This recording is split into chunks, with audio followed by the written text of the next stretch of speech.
good, people? It's your boy, Icarus Gray. And it's your homeboy, WordPlay TJ. And this is the No Rhyme or Reason podcast, where we talk about everything. Everything for no reason at all. I'm your pusher.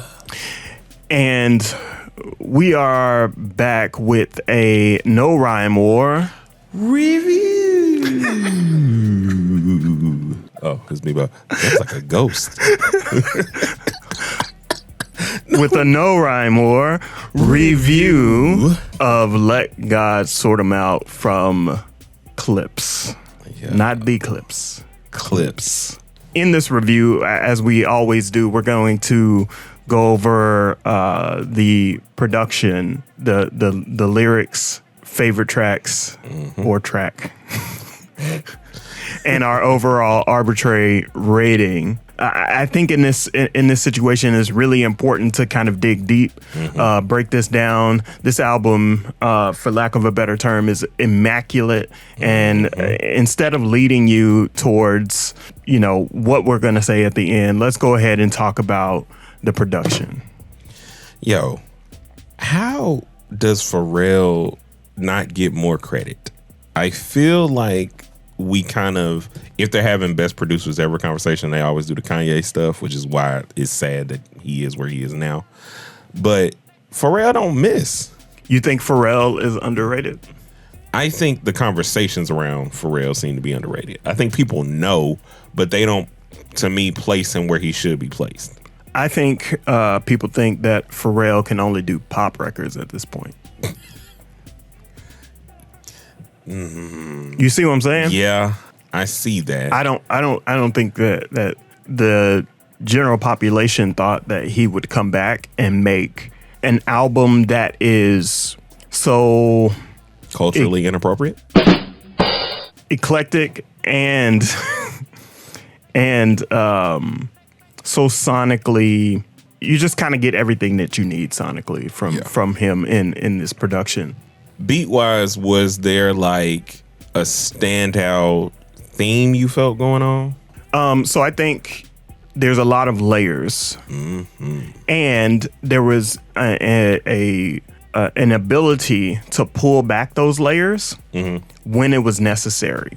So, say for example, on Mike Tyson "Blow to the Face," like starting off a cappella and then coming in with these big epic horns and strings and just kind of surrounding the artist. It let you hear Pusha T's voice and Malice's voice clearly, but then it gave them the best bed to kind of flow over.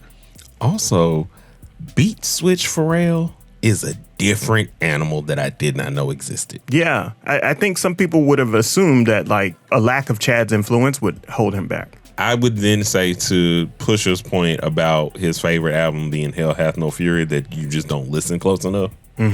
Because he did all of Hell Hath No Fury without Chad. And so that album is immaculate, whether it's like you think about Mama I'm So Sorry, like all of these different songs that like charted.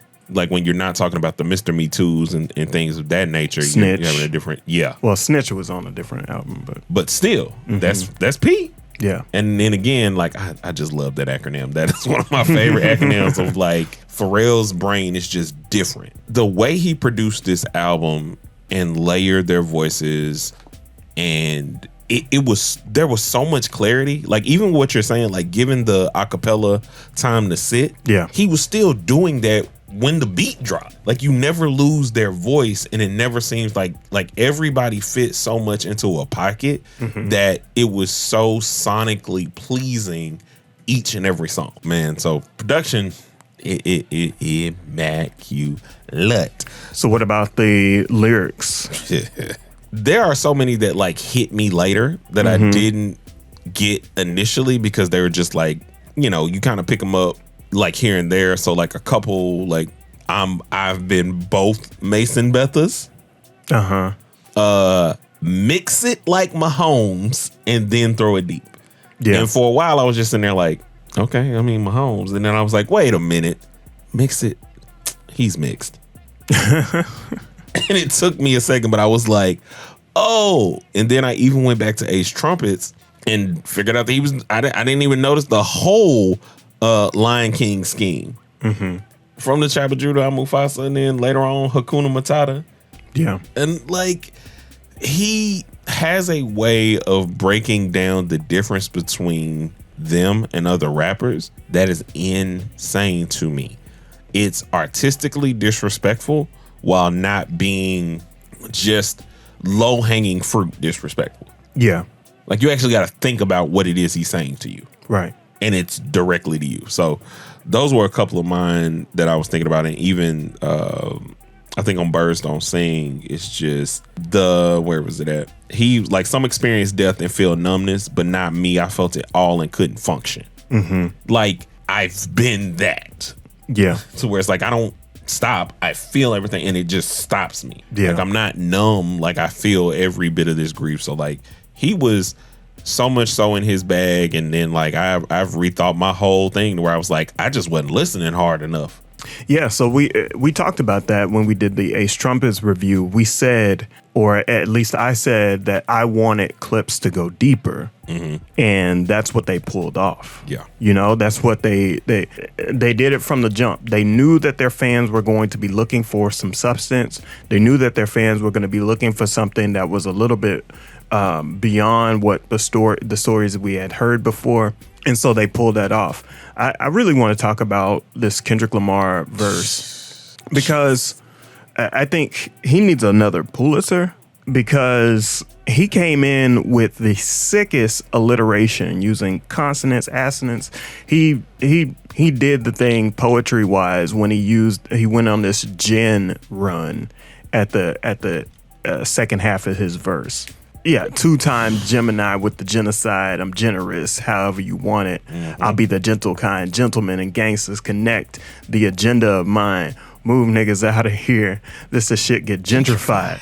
Sick. Like, what is wrong with this dude? Show up at your gentry reveal and tell them, give me mine. Right. Speaking of, because I'm trying to get to, here we go. Why is Tyler so freaking dope, bro?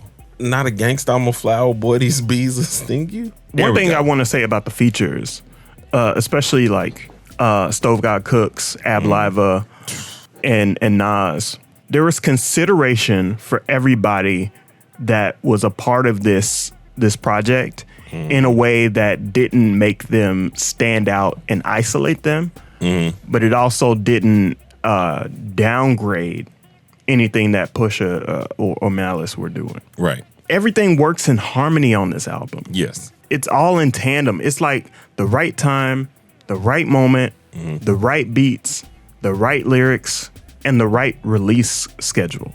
Everything was in sync. When we go back and tell the story of these types of albums, we talk about like how Jay-Z's Blueprint came together.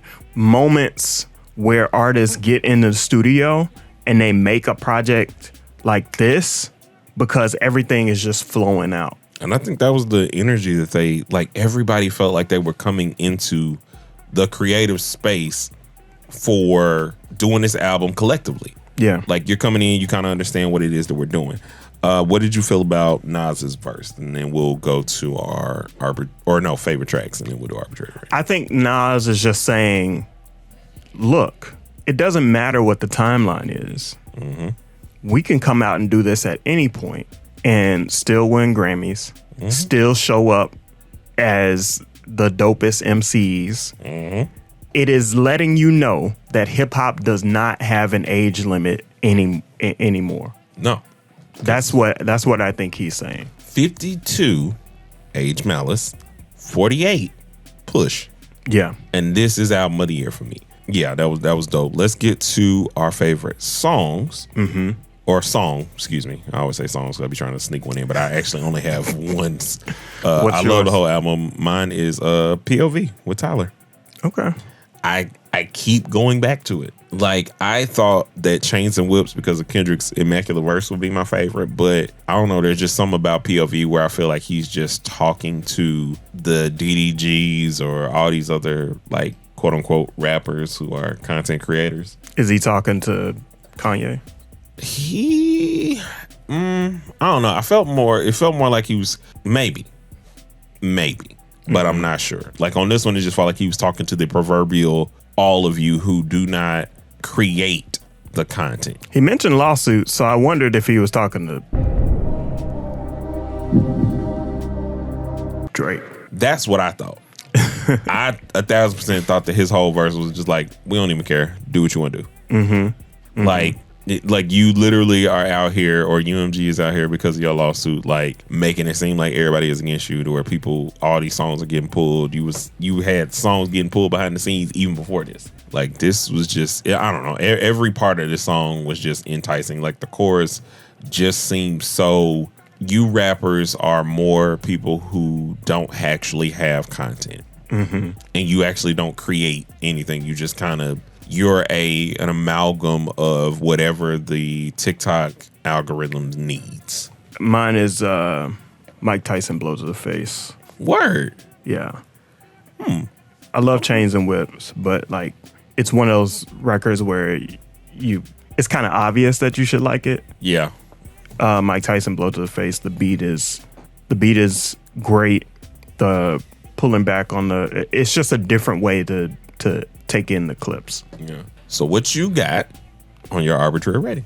For me, this is definitely the album of the year. Okay. And the only album that I'm likely going to pull up again that isn't GNX. So this is 5 out of 5 pots on the stove. Oh. Mine is 5 out of 5 pristine Louis duffel bags, because they came with everything in them bags, like just money on the table type flows. Shout out to them. Shout out to another amazing album. 16 years in the making almost. So what do you guys think of the album? Did you like it? Did you listen to it? Were you expecting more beef, less beef, better production, less production? What were you thinking? Let us know down in the comments. Make sure you like, comment, and subscribe. We'll see you guys in the next piece, a 1 and a 2. And peace.